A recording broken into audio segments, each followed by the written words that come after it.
રાજકોટ શહેર ક્રાઇમ બ્રાન્ચને એક ફરિયાદ ગઈકાલના દિવસમાં મળી હતી કે જેની અંદર ફરિયાદી જે છે તેઓના દ્વારા એવું જણાવવામાં આવ્યું કે તેઓની જે ઓફિસ છે તેના સીસીટીવી કેમેરા કોઈએ હેક કરી લીધેલા છે અને એ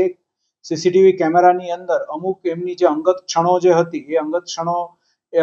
વાયરલ કરી નાખવાનું કહીને અમુક લોકો દ્વારા એમને સતત બ્લેકમેલ કરવામાં આવી રહ્યા છે.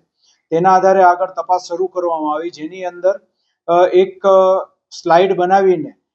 અમુક ઇસમો દ્વારા એ જે અંગત ક્ષણો હતી તેને એનો સ્ક્રીનશોટ લઈને વાયરલ પણ કરવામાં આવેલો હતું, જેના કારણે જે ફરિયાદી હતા તેઓની જે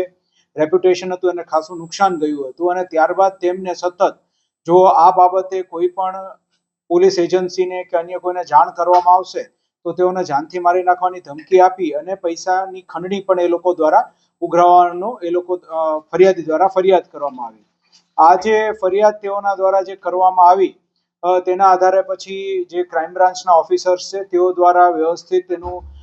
નિવેદન ને એવું બધું મેળવીને અને કઈ રીતે બનાવ બન્યો હતો, કઈ જગ્યાએ તેઓને પૈસાની માગણી કરવામાં આવી છે તે બધાની સંપૂર્ણ વિગત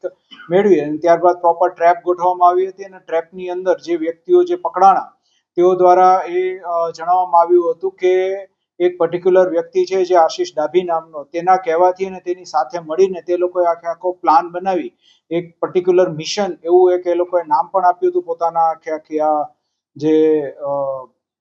એમણે જ્યાં બ્લેકમેલિંગ કર્યું હતું તેને, અને એ મિશન હેઠળ તે લોકો દ્વારા આ પૈસાની માગણી કરવામાં આવી હતી. અત્યારે ટોટલ 3 લોકોની ધરપકડ ક્રાઇમ બ્રાન્ચ દ્વારા આ ટ્રેપ કરીને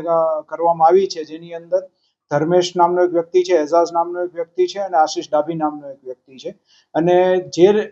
વ્યક્તિ પાસેથી આશીષ ડાભીના જે સીસીટીવી કેમેરા મળ્યા હતા એ વ્યક્તિની શોધખોળ હાલ શરૂમાં છે. ટોટલ આ લોકોએ 25 લાખ રૂપિયાની ખંડણીની માગણી કરી હતી અને જે સીસીટીવી ફૂટેજીસ છે એ થોડા અમુક 7 થી 8 મહિના જૂના પુરાણા છે જે તે લોકોએ મેળવ્યા હતા. જેણે આ સીસીટીવી ફૂટેજ જે છે એ લીક કર્યા એ વ્યક્તિની શોધખોળ હાલ શરૂમાં છે અને એને ભવિષ્યમાં પછી આગળ કાયદેસરની કાર્યવાહી તેના વિરુદ્ધ પણ કરીશું.